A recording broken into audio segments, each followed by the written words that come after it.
કચ્છના ભચાઉમાં અકસ્માતનો બનાવ સામે આવી રહ્યો છે। કચ્છના ભચાઉથી અકસ્માતની ઘટના સામે આવી છે। ભચાઉના ખારોઈ પાસે અકસ્માત સર્જાયો છે।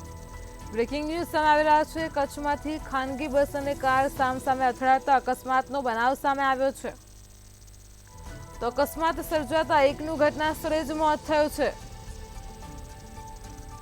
અકસ્માતમાં ખાનગી બસ પલટી મારી ગઈ છે।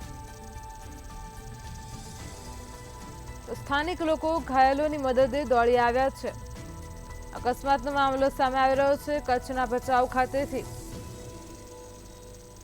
ઘાયલોની મદદે સ્થાનિક લોકો દોડી આવ્યા છે। ખાનગી બસ અને કાર સામસામે અથડાતા અકસ્માતનો બનાવ બન્યો છે। ઘટનાને પગલે લોકોના ટોળેટોળા એકઠા થઈ ગયા છે। અકસ્માત સર્જાતા એકનું ઘટના સ્થળે જ મોત નીપજ્યું છે। અકસ્માતમાં ખાનગી બસ પલટી મારી ગઈ છે। ખાનગી બસ અને કાર સામસામે આવી જતા અકસ્માતની ઘટના બની છે। સ્થાનિક લોકો ઘાયલોની મદદે દોડી આવ્યા છે। તો કચ્છના ભચાઉમાં ખારોઈ પાસે અકસ્માત સર્જાયો છે। ખાનગી બસ અને કાર સામસામે આવી જતા બસ પલટી મારી ગઈ છે। અકસ્માતની ઘટનામાં ઘટના સ્થળે જ એકનું મોત પણ થયું છે। તો અકસ્માતમાં ખાનગી બસ પલટી મારી ગઈ છે।